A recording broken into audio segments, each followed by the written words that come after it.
दर्द हुआ ना, चोट लगती है तो दर्द होता है बाबू। तुम तो इंसान हो, इसलिए चिल्लाकर बता दिया कि तुम्हें तकलीफ हुई, लेकिन वो बेचारा बेजुबान जानवर कैसे बताता? तुम्हें क्या पता, जिसकी जान जाती है कितना तड़पता है वो। अरे जो दूसरों का दर्द नहीं समझता वो इंसान नहीं होता। जानते हो, जो कुछ भगवान ने बनाया है सब में जान होती है, इन्हें भी सुख दुख का एहसास होता है। ये भोरे भाले जंगल के जानवर, ये लहलहाते पेड़ पौधे, नदियाँ, झरने, पहाड़। अरे इसमें हंसने की क्या बात है? विश्वास नहीं होता ना तुम्हें? कभी इनसे बात करके देखो, जवाब देते हैं ये। ऐसी बेवकूफी की बातों पे कैसे विश्वास होगा? ये नदियाँ, ये झरने, ये पहाड़, ये पेड़ पौधे क्या जवाब देंगे?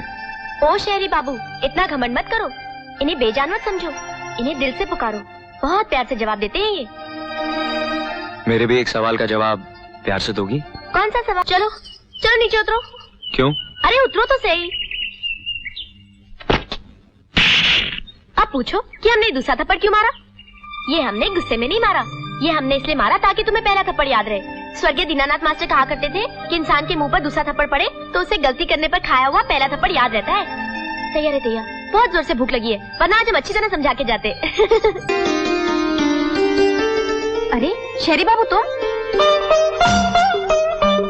तैयार है तैयार, एक ही थप्पड़ में हमारी बात समझ गए। अरे हम तो स्वर्गीय दीनानाथ मास्टर हो गए। स्वर्गीय? तुमने कल भी यही बात कही थी। भला ये दीनानाथ मास्टर है कौन जो स्वर्गीय होने के बाद भी तुम्हारी जुबान पर बैठे हुए हैं? वो तो हमें भी नहीं मालूम, पर तुम एक बात तो बताओ कि तुम्हें हमारी बात इतनी जल्दी कैसे समझ में आ गई? तुम्हारे करारे थप्पड़ की वजह से। वो तो आनी ही थी, शुक्र करो एक ही थप्पड़ में आ गई। दैया रे दैया, जानना पहचान बात करते ही चले जा रहे हो। जान पहचान तो कल ही हो गई थी, उस बेचारे जानवर की वजह से। वैसे लगता है कि तुम अब भी मुझसे नाराज हो। नाराज तो थे हम, फिर हमने सोचा पल्लवी, ये शहरी बाबू तो तेरी तरह जानवरों से प्यार करने लगा है, तो कर दे दुश्मनी खत्म, सो कर दी। अब हम ये सोच रहे हैं कि तुम्हें क्या कह के पुकारे। मेरा नाम राजा है। हमने पूछा तुम्हारा नाम? राजा हो या गंगू तेली, हमें क्या लेना देना, तुम बोलते बहुत हो। वैसे हम ये सोच रहे हैं कि तुम्हें साथी कह के पुकारे। साथी? साथी का मतलब समझते भी हो कि नहीं? नहीं, समझा दो ना। ओफो, क्या क्या समझाना पड़ेगा तुम्हें। साथी का मतलब होता है जन्म जन्म साथ निभाने वाला, जिसके साथ रहने को जी चाहे, जिससे बातें करने को जी चाहे, और जिसके मुंह पर थप्पड़ मारने को जी चाहे। वो तो हमने गुस्से में मार दिया था, दोस्ती में इतनी जोर से थोड़ी ना मारते हैं। लो, हम भी यहाँ खड़े खड़े तुम्हारी बातें सुन रहे हैं और यहाँ पेट में चूहे कूद रहे हैं। अच्छा हम जाते हैं, बहुत जोर की भूख लगी है। लो, हमारी अकल भी मारी गई है, अभी अभी तुम्हें साथी कहा और अकेले चल दिए खाना खाने। अब खड़े खड़े हमारा मुंह क्या देख रहे हो, चलो हमारे साथ, हम उस पहाड़ी के पीछे रहते हैं। तो आ जाओ घोड़े पे, जल्दी घर पहुँच जाओगी। ना बाबा ना, एक जवान लड़का और एक जवान लड़की एक साथ घोड़े पे नहीं बैठते। क्यों? ये बात तुम्हारी समझ में नहीं आएगी। तो समझा दो ना। वो भी समझा दूंगी बाबा, पहले घर पे तो आओ। तुम क्या उड़कर आ गई? तो क्या तुम समझते हो कि तुम्हारा घोड़ा ही हवा से बातें कर सकता है? जानते नहीं, जवान लड़कियां हवा की तरह इधर उधर घूमती है, जैसे कि तितलियां। ओह, तो ये आपके स्वर्गीय दीनानाथ मास्टर ने कहा होगा। अरे तुम्हें कैसे मालूम? वैसे ये बात तो बाबा बताते हैं। तुम्हारे बाबा और मास्टर जी की कही हुई बातें इलाके के सब लोग जानते हैं। हाँ, सो तो है। अरे तुम अभी तक खड़े हो, बैठो ना साथी। ये देखो हमारे बाकी मीठे मीठे फल, खाओ ना। अब बताओ कि एक जवान लड़का और एक जवान लड़की एक साथ घोड़े पर क्यों नहीं बैठ सकते? तुम तो एकदम बुद्धू हो। स्वर्गीय दीनानाथ मास्टर कहते थे कि शादी से पहले लड़का लड़की से टकराता है तो क्या होता है? बिजली कड़कती है, फिर बेचैनी होती है, फिर दिल पे अधिकार नहीं रहता, फिर दिल ऐसी जगह ले जाता है जहाँ से अकेले लौट नहीं सकते। ऐसा क्यों होता है पल्लवी? लो, अब ये भी मुझे बताना पड़ेगा। दैया रे दैया, कैसे बेशर्मो अनाड़ी कहीं के। उन दोनों में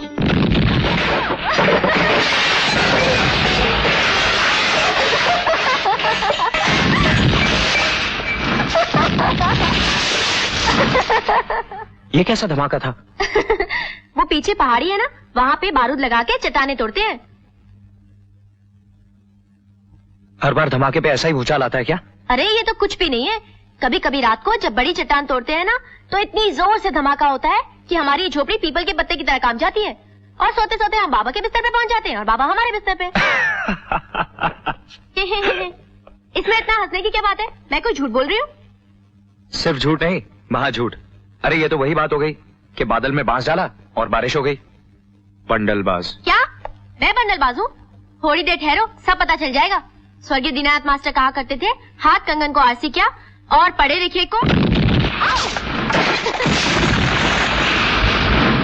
अब समझ में आई फारसी? हाँ,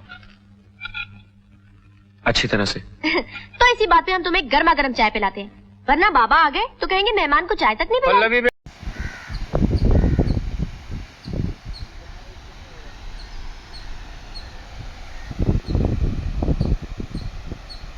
बेटे लो बाबा आ गए। बड़ी लंबी उम्र है हमारे बाबा अरे की। किसके साथ बड़बड़ कर रही है बिटिया? नमस्ते जी। जीते रहो बेटे। कहीं ये वो नौजवान तो नहीं जिसके गाल पे कल तूने चांटा मारा था? चुप रहो ना बाबा, बेचारी को क्यों याद दिला रहे हो? उसका गाल दुखने लगेगा। हाँ हाँ, और इसी के लिए तूने मेरी रात भर नींद हराम कर दी थी। हाँ बेटे, ये रात भर तुम्हारे बारे में बड़बड़ाती रही, मैं तो मुंह फेर के सो गया और ये पगली समझी कि मैं हिरण की और तुम्हारी कहानी सुन रहा हूँ। इसका मतलब बाबा तुमने हमें उल्लू बनाया? नहीं नहीं, मैंने नहीं, ऊपर वाले ने। बाबा अरे मेरी भोली बिटिया, तू अच्छा एक काम कर, ये ले, शनिवार को डाकखाने में जमा करा देना। एक मिनट मुझे दे, तू भूल जाएगी, मैं खुद ही जमा करा दूंगा। हम तुम्हारी तरह भुलक्कर थोड़ी है। अब खाने के समय कोई काम दोगे तो भूल ही जाएंगे ना। लाओ पैसे। हाँ लेकिन याद करके बेटे जमा करा देना। हाँ करा देंगे। और हाँ बेटे, तुमने कुछ खाया वाया कि नहीं? नहीं शुक्रिया, मैं चलूंगा। ठीक है बेटे, जैसी तुम्हारी इच्छा। Okay sir. बेटे जाओ, मेहमान को बाहर तक छोड़ाओ। हाँ चलो।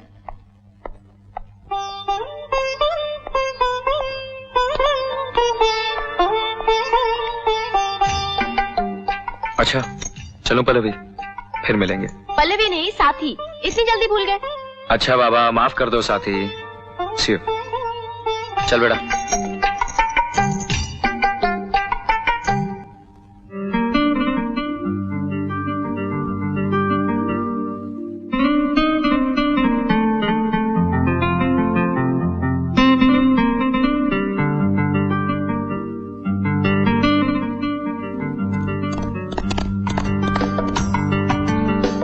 राजा, राजा।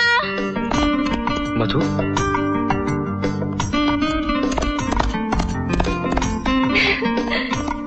Hello Raja. Hi Madhu. What a pleasant surprise. मैं तो ये सोच भी नहीं सकता था कि इस पहाड़ी जंगल में तुमसे मुलाकात हो जाएगी। ये हमारा इलाका है राजा। यहाँ से उस तरफ जहाँ तक तुम्हारी नजर जाएगी, ये मेरे पापा शमशेर सिंह राणा का इलाका है।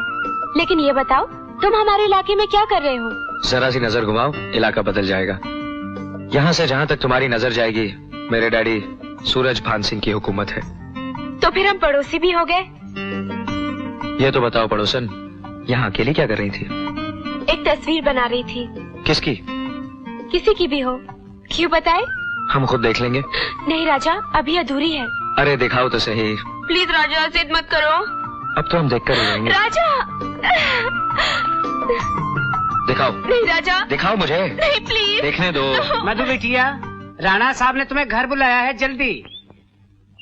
चलती हूँ राजा, जब तस्वीर पूरी हो जाएगी तब दिखाऊंगी। Okay, bye bye.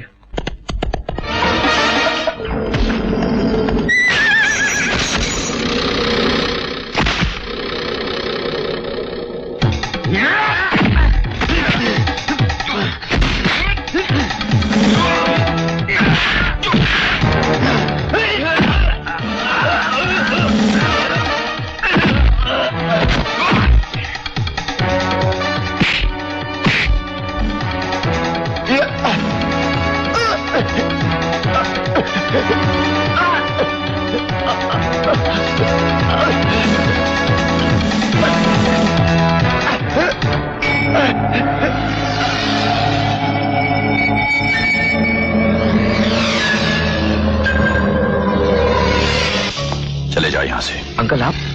दोबारा हमारे इलाके में कदम मत रखना, शायद हम तुम्हें दोबारा माफ न कर सकें। हमारे इलाके की जमीन दुश्मनों के खून की प्यासी रहती है। लेकिन आपकी मुझसे क्या दुश्मनी है? इसका जवाब तुम्हारा बाप सूरज भान देगा।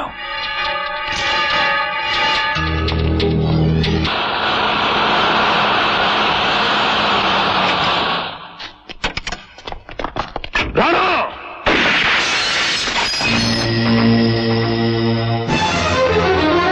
तूने मेरे बेटे के बदन पर जख्मों के निशान डालकर अपनी मौत को बुलावा भेजा है।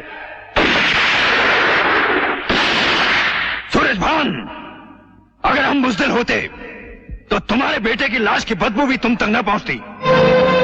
और रही बात तुम्हारी और हमारी दुश्मनी की, उस दास्तान को भी हम आज ही खत्म कर देते हैं, तुझे मौत के घाट उतारकर।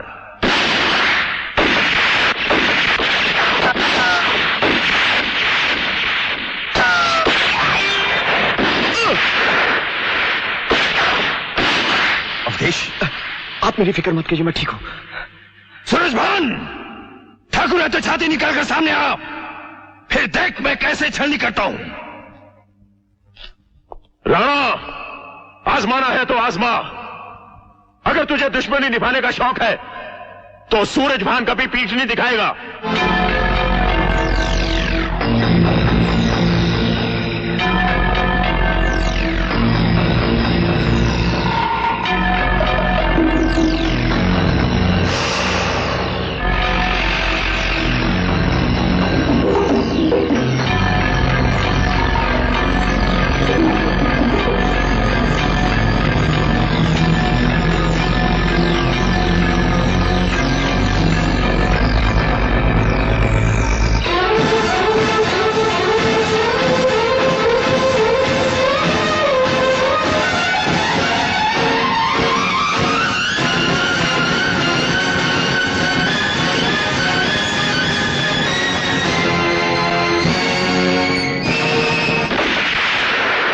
दोनों अपने हथियार नीचे रख दीजिए।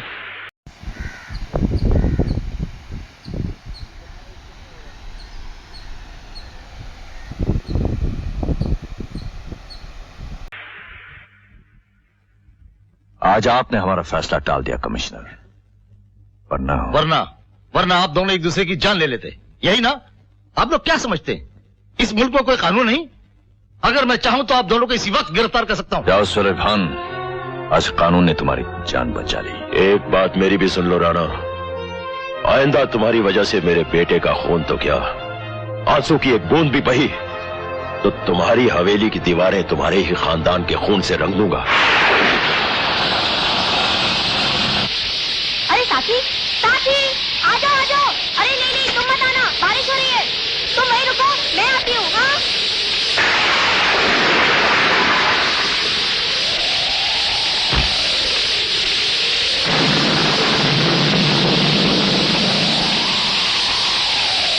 भैया तुम तो बुरी तरह भीग गए।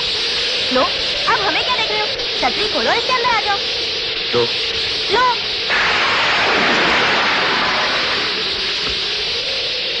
अरे मैं तो भीग ही गया हूँ, तुम भी तो भीग रही हो। आ जाओ, छतरी में आ जाओ। फिर वही, इतनी बार समझाया है कि हम दोनों एक दूसरे के करीब नहीं आ सकते। तुम जल्दी अंदर चलो, ज्यादा भीग गए तो निमोनिया हो जाएगा। अरे इसमें हंसने की क्या बात है? अरे निमोनिया नहीं, निमोनिया। हाँ हाँ, एक ही बात है। बाहर की खाल क्यों निकालते हो? तुम चलो अंदर, मुझे ही दोष दोगे अगर ज्यादा सर्दी लग गई तो। चलो। अरे हाँ, मास्टर दीनानाथ बोलते थे सर्दी लग जाए तो पता नहीं क्या क्या बीमारी हो जाती है। तुम्हें कुछ हो जाता तो तुम मुझे ही कहते। ये लो, पोंछ लो। मेरे चक्कर में तुम भी भीग गई। कोई बात नहीं साथी, वैसे भी हम सुबह से नहाए कहाँ थे। लेकिन एक बात पूछना तो मैं भूल ही गई, तुम इतनी बारिश में यहाँ भीगते हुए क्यों आ गए? लो, तुमसे मिलने डाकघर, लेकिन तुम आई क्यों नहीं? आए क्यों नहीं? अरे हाँ साथी, क्या बताएं, हम निकले तो थे डाकघर जाने के लिए, लेकिन आधे रास्ते में हमें याद आया कि हमने खाना तो खाया ही नहीं। तभी हम सोचे कि हमें इतनी भूख क्यों लगी है, बस इसलिए हम लौट आए। पर तुम्हें कौन सा तार भेजना था हमें, जो तुम वहाँ भी गए और यहाँ भी दौड़े चले आए? उस दिन बात अधूरी रह गई थी ना। अब बताओ, दो जवान जिस्म टकराने से क्या होता है? बिजली कड़कती है, बेचैनी बढ़ती है, दिलों पर अधिकार नहीं रहता। ऐसा क्यों होता है पल्लवी? ओहो बाबा, उन दोनों में। बोलो ना पल्लवी, क्या हो जाता है? क्या हो जाता है?